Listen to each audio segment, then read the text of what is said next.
Here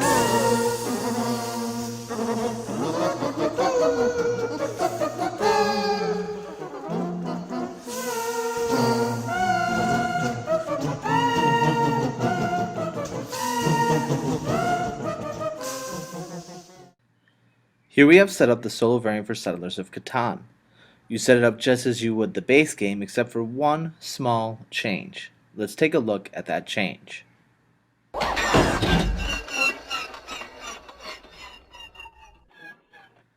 Just as in the base game, place the robber on the desert, place 2 settlements, and receive the resources for the second placement. However, in this variant, you need to attach 2 roads to each settlement instead of the standard one. Now that we've looked up at the setup changes, let's take a look at the rule changes.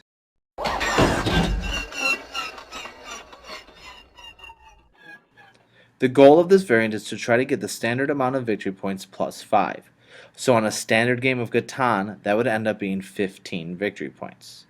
You must do this before too much of the land is destroyed by the robber. Your turn is the same as in the base game, except that the settlements and cities must be 3 roads away from each other instead of 2. Continue rolling and gathering resources and taking your turn until a 7 is rolled. When this occurs, it is the robber's turn. On the robber's turn, you lose half your resources rounded down if there are more than 5 cards in your hand. After discarding those, you lose 1 more resource card at random. After discarding your resources, roll the dice again. This will be for the robber's move. There are 4 possibilities for the robber's move. Let's take a look at those in detail. If a 7 is thrown, he remains in or is returned to the desert. You also lose 1 unplayed development card at random. All victory cards, whether played or not played, are considered unplayed in this game for this purpose. So you may lose a played victory point card if you have no other development cards to discard. If a number is rolled which is no longer on the board, the robber remains where he is. We will go over how numbers are removed from the board a little later. If a number is rolled that the robber is not currently on, the robber is moved to the tile with that number token. The player decides the tile when there is more than 1 tile with that number on it. If a number is rolled on which the robber resides, and there is at least 1 other identical number on the board, the robber must be moved to one of the other locations of that number. Otherwise, the robber is returned to the desert. For example, if the robber was on a 12 and the 12 is rolled, and there are no other 12s, the robber returns to the desert. No resources can be received from the tile in which the robber resides. In addition, there is a danger of that tile being destroyed. After the roll for the robber's move, normal play resumes. However, if the player rolls a number of the token on which the robber resides, that token is flipped. The tile is now useless. Consider it a wasteland. After flipping the tile, the robber is immediately returned to the desert. If there are 2 destroyed tiles adjacent to one another, any road built on that intercept collapses and is removed from the board, even if it means that an orphan road remains. This can potentially also break up the longest road, and no more roads may be built there. When all 3 tiles surrounding a settlement or city are destroyed, the settlement or city collapses and is removed from the board. No more settlements or cities can be built there.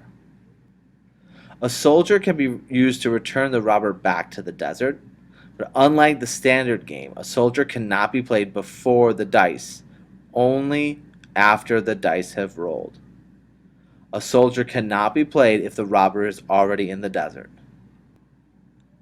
In order to claim the largest army, the number of played soldier cards must exceed the number of destroyed tiles by at least 3. In order to claim the longest road, you must have 10 connected roads.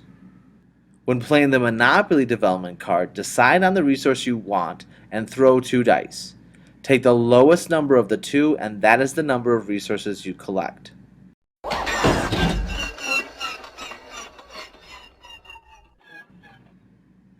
Alright, so what did I like? I really enjoyed the idea of the island collapsing on itself and the race to secure victory before it's too late. There's a novelty in flipping the tiles over and losing roads or even buildings because of this. I also really like the adjustments to the difficulty level. The 3 road distance, the new threshold for longest road and largest army, the way the Monopoly card works, these changes from the base game really make it feel like a new experience, no matter how many times you've settled the Isle of Catan. What didn't I like? There is so much rolling between events that it will get old very quick. I'm not sure all of the dynamic changes, the feel of the race against time, and the increased difficulty are enough to save this variant from itself. The amount of rolling you have to do before something happens might hurt the flow of your game. Overall, this variant is an exciting effort to make a classic game about resource gathering and trading into a race against time and destruction. If you get into the theme and are not affected by the rolling of a lot of dice with little payoff with each roll, then the variant will provide a great experience for you. However, if you suffer from dice rolling fatigue, it may turn into a nightmare.